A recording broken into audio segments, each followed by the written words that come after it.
नमस्कार, मैं नंदनी गुरुंग। आप देख रहे हैं न्यूज़ रिपोर्टर नेटवर्क। कोरोना महामारी के बाद अब पूरे देश भर में इन्फ्लुएंजा वायरस जो कि H3N2 है उसने दस्तक दे दी है और उसको लेकर पूरे देश भर में जो लोग हैं वो काफ़ी चिंता में आ गए हैं। और अभी तक आपको बता दूं कि इस वायरस से जो लोग हैं वो 2 लोगों की जान जा चुकी है। अब इसी को लेकर आज मैं दून अस्पताल में मौजूद हूँ। डॉक्टर रिजवी से बात करेंगे कि क्या कुछ सावधानी बरतनी चाहिए जो कोई भी संक्रमित है इस वायरस को लेकर। आपके सभी दर्शकों को मेरा नमस्कार।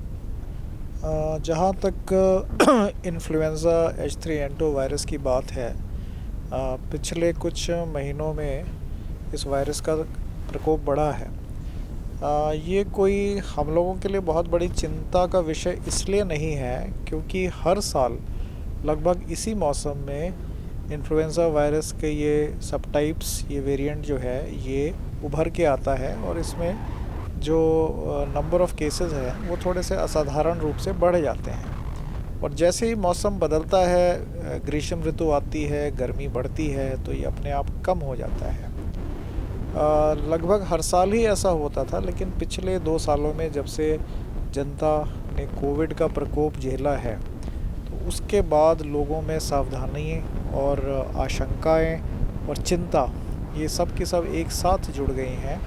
और क्योंकि कोविड का सबने बुरा एक्सपीरियंस झेला हुआ है, सभी लोगों ने कोई ना कोई परिवार से संक्रमित रहा है कोविड से, तो उनको लगता है कि शायद ये वायरस भी वैसा ही हो जैसा कि कोविड वायरस है।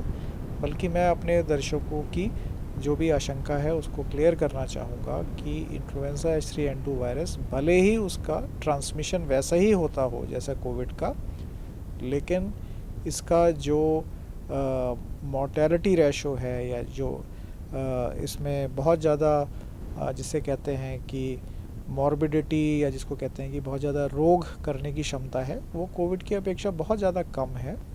पूरे विश्व में केवल 2 ही केसेस हैं जहां पर लोगों को अपनी जान गंवानी पड़ी इस वायरस से, और वो भी जो केसेस थे वो कोमॉर्बिडिटी के केसेस थे, यानी कि जिनको पहले से ही डायबिटीज़ या हार्ट की प्रॉब्लम थी।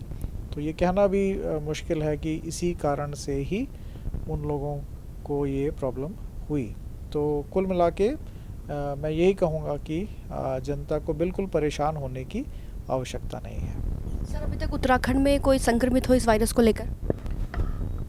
देखिए, इस वायरस के जो संक्रमण के लक्षण हैं वो ऑलमोस्ट कॉमन कोल्ड की तरह ही होते हैं। और उसके बाद फिर यह है कि फ़ीवर आता है, सांस लेने की परेशानी होती है। तो कई बार डॉक्टर्स कंफ्यूज हो जाते हैं कि क्या ये वही वायरस है या कोई उससे मिलता जुलता वायरस है। तो जब तक कि जीनोम सीक्वेंसिंग नहीं होती है तब तक ये कहना मुश्किल है कि ये इन्फ्लुएंज़ा वायरस के कारण ही संक्रमण हुआ है। तो हमारे पास जीनोम सीक्वेंसिंग की सुविधा भी है, लेकिन क्योंकि अभी ऐसी अलार्मिंग सिचुएशन नहीं आई है तो हमने इसको कोई वॉर फुटिंग पे इसको लेने का कोई प्रोग्राम नहीं बनाया है। अभी भी हमारी सतर्कता जो है वो कोविड को लेकर के ही है। हालांकि ये खुशी की बात है कि उत्तराखंड में लगभग अब 15-20 दिन से कोविड का एक भी केस नहीं देखने को है, लेकिन डेफिनेटली कोविड की क्षमता जो मॉर्टेलिटी के यानी कि जान लेने की जो उसकी कैपेसिटी वो कहीं ज़्यादा है, तो उसी को लेकर के हम लोगों की सचेतता ज़्यादा है।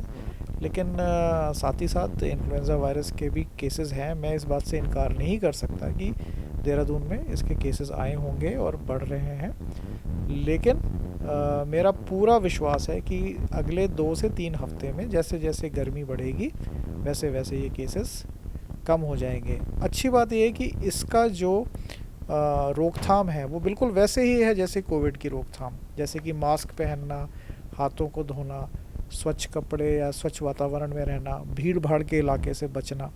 तो जो परहेज़ या जो प्रिकॉशंस जनता के समय उस समय जिसको कहते थे ना कोविड अप्रोप्रिएट बिहेवियर, जनता के लिए हम लोग बार बार उनसे गुजारिश कर रहे थे, उनसे मांग कर रहे थे, वही सब इसके लिए इन्फ्लुएंज़ा वायरस के लिए भी वही लागू हैं। तो मुझे पूरा विश्वास है कि ऐसा कोई भी केस नहीं आएगा जिसकी वजह से हमें शर्मिंदगी सहनी पड़े। तो जैसा आपने देखा कि डॉक्टर रिजवी का कहना ये है कि जब जब गर्मी का जो तापमान है वो बढ़ेगा तब तक ये जो बीमारी है वो घटती जाएगी। और साथ ही उन्होंने ये कहा कि जब कोरोना के टाइम पे हमने जो प्रिकॉशंस लिए थे इसमें भी हमें वही प्रिकॉशंस लेने हैं और डरने की इसमें कोई बात नहीं है। तो आज की रिपोर्ट में सिर्फ इतना ही। देखते रहिए news report network. Cameraman Anshul के साथ मैं नंदिनी गुरुंग। धन्यवाद। अगर आप हमारे चैनल पे नए हैं तो चैनल को सब्सक्राइब करें और साथ ही बेल आइकन को प्रेस करें ताकि उत्तराखंड की कोई भी अपडेट मिस ना हो पाए।